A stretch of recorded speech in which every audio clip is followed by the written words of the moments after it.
Jungle.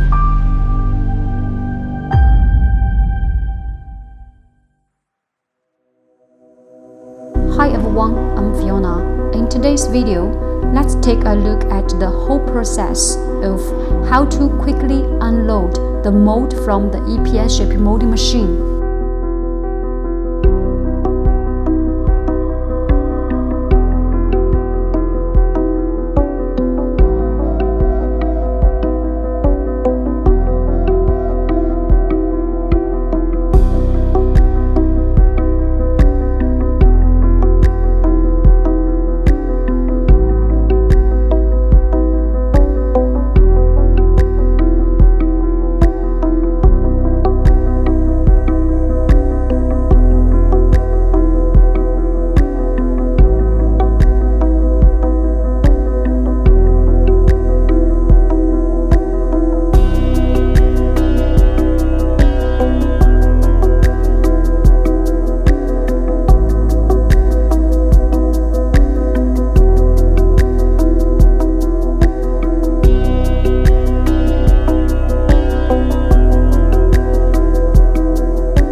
This is pretty much everything for today's video.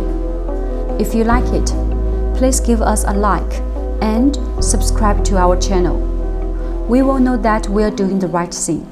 See you next video.